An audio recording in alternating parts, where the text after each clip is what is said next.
এই একজন সামনে দিয়ে যাচ্ছিল, মানে হঠাৎ করে ডান দিকে উইদাউট সিগন্যালে ঢুকে পড়েছে, আর আমি পিছনে ছিলাম আর ব্রেক দিয়েছি, আর মানে গাড়িটা স্লো ছিল, আমি গাড়িটা ইয়ে হলো, আমি মানে গাড়ি থেকে ছিটকে পড়ে যাই। আপনি কি মন্তেশ্বর বাজার থেকে বাড়ির দিকে যাচ্ছেন? মন্তেশ্বর বাজার থেকে বাড়ি যাচ্ছি।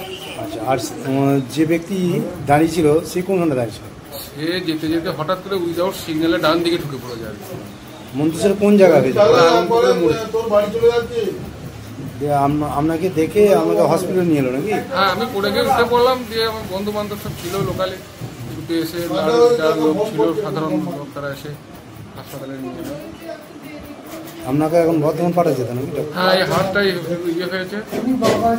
কি নাম আপনার? আমার নাম দেবাশিস। ও কামারশালের দিকে যাচ্ছিল, ওই দিকেই ওর বাড়ি। তো হঠাৎ করে সামনে একজন মোটরসাইকেল নিয়ে যাচ্ছিল, সে কোনো সিগন্যাল দেয়নি, হুট করে সামনে দাঁড়িয়ে যাওয়াতেও যথারীতি জোরে ব্রেক মারে এবং কি উল্টে পড়ে যায়। এবং সঙ্গে সঙ্গে তার দেখে তো মনে হচ্ছে যে উন্ডেড হয়েছে ভালোই, হাতের কবজিটা মনে হচ্ছে ফ্র্যাকচার হয়েছে, আর দেখলাম সেলাই পড়ছে, স্টিচ পড়ছে দেখলাম। তো হুট করে চোখের সামনে দেখলাম, খুব খারাপ লাগছে এরকমভাবে, যে এরকম সামনে থেকে গাড়িটা টার্ন নিল, কারো বোঝা উচিত ছিল যে পিছনে কেউ না কেউ আসছে। এটা সম্পূর্ণ ভুল বোঝাবুঝির জন্যই হয়েছে।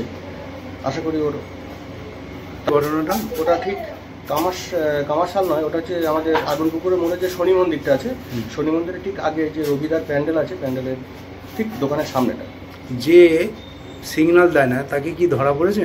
না, তাকে রানিংয়ের মুহূর্তে ছিল, তো তাকে আমার ট্রেস করতে পারিনি, চলে গেছে। আপনার নাম? আমার নাম নীলরতন ভট্টাচার্য। আর দেবাশিস দা। উনি কি এখন হসপিটাল আছেন? হ্যাঁ, উনি হসপিটালে ওনাকে ডাক্তারবাবু দেখেছেন তো? ডাক্তারবাবুকে দেখালাম, ডাক্তারবাবু বললেন যে আগে ড্রেসিং রুমে নিয়ে গিয়ে ওকে আগে ড্রেসিং করানো হবে। বর্ধমান রেফার করছে নাকি? সেটা ডাক্তারবাবু যা ভালো বুঝবেন করবেন, তবে আমার মনে হয় হাতটা হয়তো অল্প স্বল্প উন্ডেড হয়েছে।